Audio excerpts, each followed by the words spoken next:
Okay, ndagusuje kandi nkwifurije gukomeza kugubwa neza cyane. Reka mbonereho gukomeza kukwifuriza ibihe byiza. Inshuti mukundwa rero nyemerera turebere hamwe izi breaking news. Ni nyuma yuko hari umwana wagaragaye yajyanye umwana ku ishuri.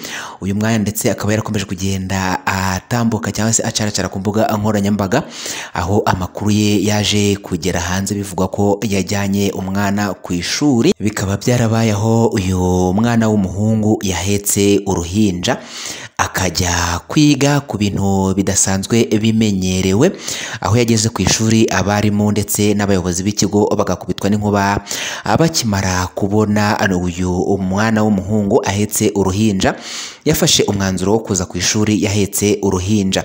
Uyu mwana rero amakuru meza ari kugenda agaruka nuko yaje kuba yahindurirwa ubuzima. Madamu wa nyakubahwa perezida wa Repubulika y'u Rwanda Jeannette Kagame akaba yaje kuba yahindurira ubuzima bw'uyu mwana, nkuko namwe mukomeje kugenda mubibona kuri screen zanyu. Uyu mwana w'umuhungu rero akaba yaje guhindurirwa ubuzima, dore ko byagiye bikora ku mitima y'abatari bakeya bitewe n'iki gikorwa cy'indashyikirwa uyu mwana w'umuhungu yaje kuba yakora kugira ngo adasiba ishuri, agafata umwanzuro wo kujyana uruhinja ku ishuri. Gusa nubwo tuvuga ko ari uruhinja yajyanye ku ishuri, ni umwana utari uruhinja cyane kuko yabashije kuba yamuheka arangije amujyana ku ishuri ndetse yamuteguriye n'ibyo ari buze kuba yamuha. Ari muri wowe ushobora kuba uhise wibaza utese kugira ngo uyu mwana w'umuhungu afate umwanzuro wo kujyana uruhinja cyangwa se wo kujyana umwana ungana gutya ku ishuri amuhetse, ababyeyi be bari hehe? Icyo ni ikibazo ushobora kuba uhise wibaza, ndetse n'abandi benshi nkayo bakaba bakomeje kwibaza icyo kibazo. Byose ukaba uri buze kuba wabisobanukirwa muri iyi nkuru. Mbere yuko tugaruka ku mpano uyu mwana yaje kuba yahabwa, dore ko yaje guhindurirwa ubuzima n'umudamu wa nyakubahwa perezida Paul Kagame, madamu Jeannette Kagame. Mbere yuko tugaruka rero kuri iyi nkuru ku buryo burambuye, reka tukwisabire gukora subscribe cyangwa se sabone kugira ngo amakuru yacu ujye yabona gatanu kuri gatanu. Ni inkuru nziza cyane rero, reba munsi ya video yawe urabona ahantu handitse sabone cyangwa se subscribe, ubundi hakandi ntigwe no gukanda kukazogera kugira inkuru zacu tujya tuzishyiraho notification ujye uzibona uri mu bambere. Kuri share cyangwa se partage, ntiwibagirwe no gukora like, ubundi ujye hasi no muri comment usige igitekerezo cyawe kuko nacyo ni ingenzi cyane. Nkuko twari tubikomojeho, ni inkuru y'umwana muto cyane wafashe icyemezo cyo kujyana na murumuna we ku ishuri amuhetse mu mugongo. Nyuma yuko ageze ku ishuri, abarimu ndetse n'abayobozi b'ikigo bakaba barakubiswe n'inkuba bakimara kubona uyu mwana yafashe icyemezo cyo kujyana murumuna we ku ishuri amuhetse.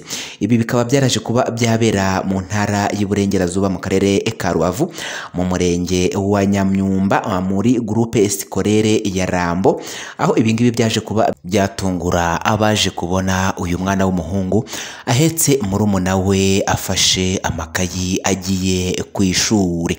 Akigera ku ishuri rero bamubajije impamvu yazanye murumuna we ku ishuri, abwira abayobozi b'ikigo ndetse n'abarimu bamwigisha ko ababyeyi be akenshi bakunze kumusibya ishuri bamubwira ngo nasigarane murumuna we, ariko kuri inshuro ngo akaba yaje kubona atari byiza ko ari busibe ishuri, agafata umwana akamukarabya ndetse akanamutekera igikoma, dore ko ngo ababyeyi be bari bamaze kugenda batari mu rugo.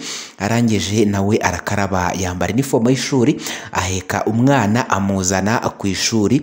Ngo bikaba ari uko nguko byagenze, we ngo akaba atifuzaga kuba yasiba ishuri bitewe n'uko umwana bamusigiye yagombaga kuba yamuzana ku ishuri. Ibiro bikaba byaje kuba byakora ku mitima y'abatari bakeya, ndetse banagaya aba babyeyi b'uyu mwana kuba bamushaka kuma bamukura mu ishuri bamusigira umwana muto ngo namurere. Ibi rero bikaba byaje kuba byanengwa n'abatari bakeya baje kuba banenga bano babyeyi b'uyu umwana. Uyu mwana rero nyuma yuko akoze iki gikorwa cy'indashyikirwa, umunyamakuru Kenisa akimara kumva iby'inkuru y'uyu mwana wajyanye murumuna we ku ishuri amuhetse, nawe akaba yarahise ahagoboka aho yaje gusura uyu mwana akamuha ibikoresho by'ishuri bigiye bitandukanye. Ariko nyuma y'uko Kenisi akora iki gikorwa cyo guhemba uyu mwana na madamu Jeannette Kagame, umudamu wa nyakubahwa perezida wa Repubulika y'u Rwanda, nawe akaba yaje kuba yaha impano uyu mwana w'umuhungu. Uyu mwana w'umuhungu rero yaje kuba yahabwa inzu nziza cyane kuko namwe mukomeje kugenda amubibona kuri screen izanyu, ndetse akaba yahawe n'amafaranga menshi yashyiriwe kuri konte azamufasha mu kumwishyurira ishuri kugeza arangije segonderi ndetse akazaniga na kaminuza. Bikaba ari ibintu rero byishimiwe n'abatari bakeya. Iki gikorwa cy'indashyikirwa uyu mwana w'umuhungu yaje kuba yakora kikaba cyamuhinduriye ubuzima mu gihe gito cyane. Ibi bikaba bikwiye kubera isomo abandi babyeyi bakura abana babo mu ishuri, babahasigira barumuna babo ngo babarere, ugasanga bibaviremo kuba bava mu ishuri. Ariko uyu mwana we akaba yabaye intwari, aho ndetse byaje kuba byanahita bimuhindurira ubuzima. Kuri ubu ngubu akaba yabonye uburyo bwo kuziga akarangiza segonderi ndetse akazaniga kaminuza bitamugoye. Burya ngo Imana iba ifite inzira nyinshi izatabariramo umuntu. Uyu mwana w'umuhungu rero nawe amahirwe ye akaba yarayangaya yo kugira ngo abone fondasiyo y'ubuzima bwe bw'ejo hazaza. Niba ari ubwa mbere rero ubanye natwe, reka nkwisabire ni ugukanda kuri sabone cyangwa se subscribe kugira ngo amakuru yacu ujye uyabona gatanu kuri gatanu. Ni urugero cyane, kora subscribe cyangwa se sabone, ubundi ntiwagiwe no gukanda kukazogera kugira ngo inkuru zacu nitujye dushyiraho notification ujye uzibona uri mu bambere. Kora share cyangwa se partage aya makuru uyasangize inshuti n'abavandimwe.